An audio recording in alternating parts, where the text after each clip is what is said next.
Hello बच्चों, let's read the question. The question says, how does Lucy participate in the daily course of the earth?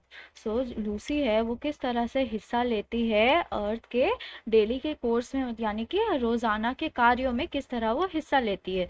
क्या की points हम ध्यान में रखेंगे इस क्वेश्चन का आंसर लिखते वक्त.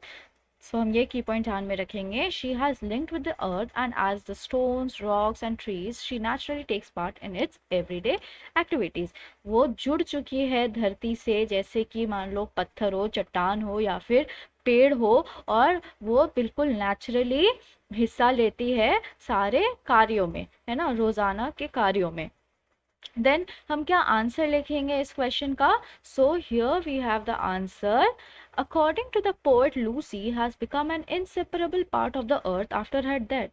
जैसे कि जो लूसी है वो पोएट के अनुसार वो एक अविभाज्य हिस्सा बन चुकी है इस धरती का उनके मृत्यु के बाद. As because she has linked with the earth, क्योंकि लिए वो धरती से जुड़ चुकी है, अर्थ से जुड़ चुकी है, right. And as the stones, rocks and trees, जैसे कि पत्थर हो गया, चट्टान हो गया या फिर पेड़ हो गया, जिस तरह वो लोग naturally, she naturally takes part in its everyday activity, और जिस तरह वो लोग नेचुरली पार्टिसिपेट करते हैं अर्थ के रोजाना के कामों में, उस तरह से वो भी इनके अर्थ के डेली के कार्यों में, रोजाना के कार्यों में वो भी हिस्सा ले रही हैं, right. Let's frame the answer now. According to the poet, Lucy has become an inseparable part of the earth after her death, as because she has linked with the earth, and as the stones, rocks and trees, she naturally takes part in its everyday activities.